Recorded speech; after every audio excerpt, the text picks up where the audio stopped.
At nagpapatuloy ang Clark in Focus. Alamin ang kasaysayan ng dating Clark Air Base Hospital sa makatindig balahibong Clark Chronicles Adventures by Doors and Trek.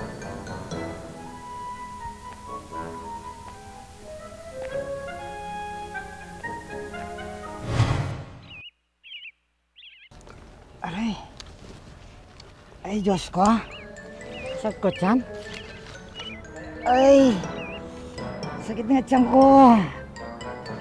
Bukar niya kayo, dorong ini. Dors!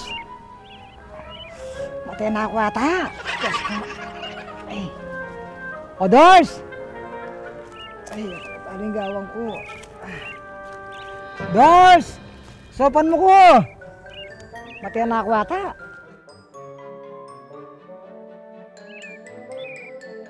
Dors!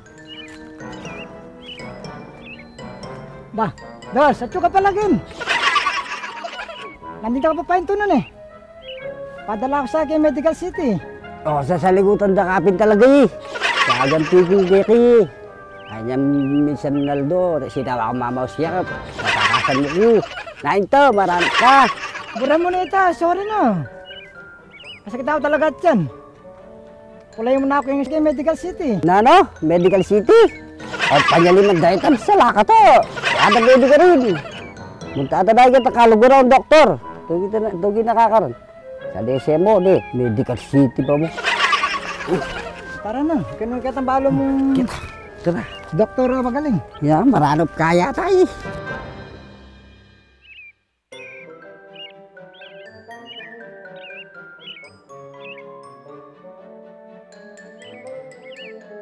Ano pintalantang ini? Ayaw ko tabi sa akin. Yung hospital na dito kalugur ako doktor, kaya anda ka palawi. Ba, kita abisa. Oh, tara na, nung abisa. Ano ka nakapagtampo? Oh, tara. Gusto mo sa banta. Ano lang ba? Tama ko ito.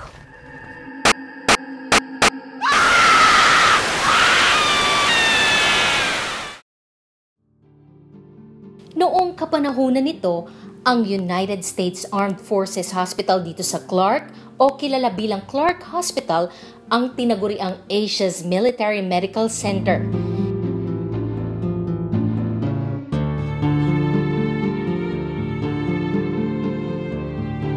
Ito ay isang full-service hospital at naging tanyag sa panahon ng Vietnam War.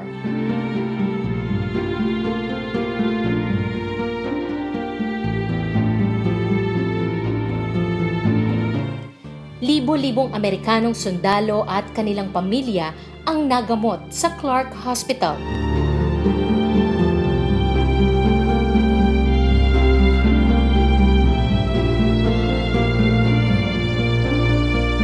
Base sa kasaysayan, halos nasa 70% ay mga sugatong sundalo na ibinabiyahe pa mula Vietnam patungong Clark para isalba ang buhay.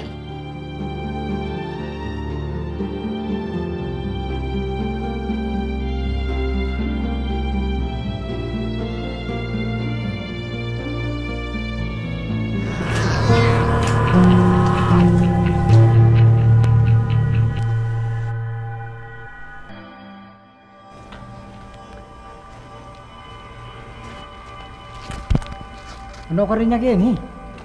O sira-sira yung building ngayon eh. Nakakatakot siya pa mo? Ya, pin-hospital ni. Bisa mila ko sakit na tiyan o. Katak na, katak yan. Tara na. Pag tinakot ko yan, katatakot. Pag tinakot ko, tumakot ko rin. Dan, lakwan ka. Balo ko siya, gusto darang pasingge niya. Kalpasing! Kalpasing! Kalpasing! Nanilagyo? Kapira na po mo lagyo? Tara muli tanah mo, makakatakot pa naman kayo. Masyado ang matalodi at suta na kini. Oh, makota pa. Ano, dalpasing! Dalpasing!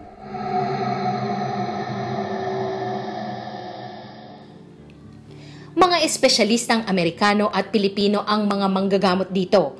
at isa rin itong training center ng mga nagpapakadalubhasa sa medisina. Noong panahon nito, meron na itong pinakamodernong pasilidad gaya ng laboratory, pharmacy at epesyenteng emergency room na handa 24/7.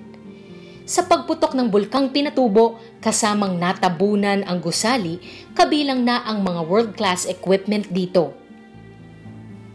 Lumipas ang mga taon, ang lumang istruktura ng nasabing ospital ay naging paboritong destinasyon ng mga ghost hunters at thrill seekers sa pagnanais na makakita ng mga nagpapagala-galang espiritu.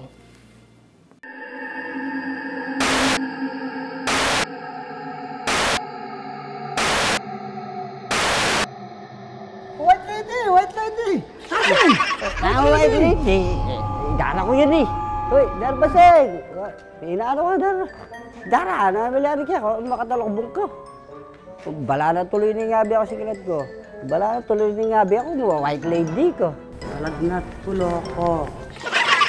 Kaya makatalokbong ko. Manguko ko po. Ibig pala yung linig Kenny. Bagya-bagya ko pa mong linakad. Para eyo kuha pansin. O't may pasyal kayo. O, hindi man natin tao ngayon eh. Masaya ka na dyan eh. O, pahilot kaya sagi ka, Dar eh. Masakit ka tiyan. Nano mabuktot ka. Dar ako, lalaking mature ngayon eh. Tensya na ka tun. May pula na akong mata. Nalisya na ako. Masakit na Uy, yan. uy, Dalo. Uy, ano ka mo to? Uy, Napangan ko niyang taking kain. Natigal City. ay, tara na. Ay, Dara mo. Ay, say, Dara ko. Wapin ma, may go ko na pilin walya. Nano yung nasakay niya. May nguko ko.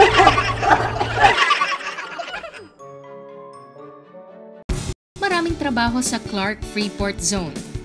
At narito ang mga paraan kung papaano kayo makakapag-apply ng trabaho sa mga kumpanya dito.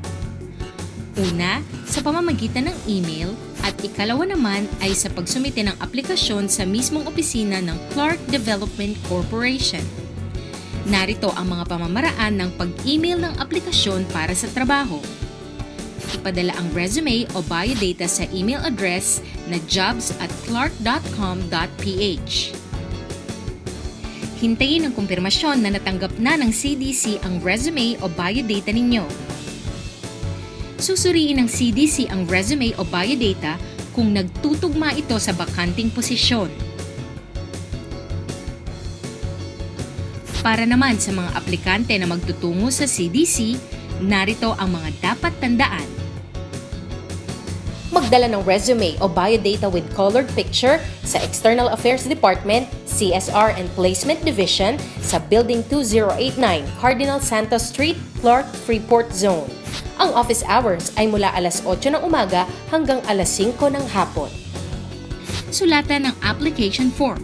Paalala, isang application form para sa isang aplikante. Idikit ang job application form sa inyong biodata o resume. Pumunta sa job bulletin board at tignan ang job vacancies. Mag-log on sa Daily Job Application Database. Susuriin ng CDC kung maaaring ipadala ang aplikante sa kumpanya.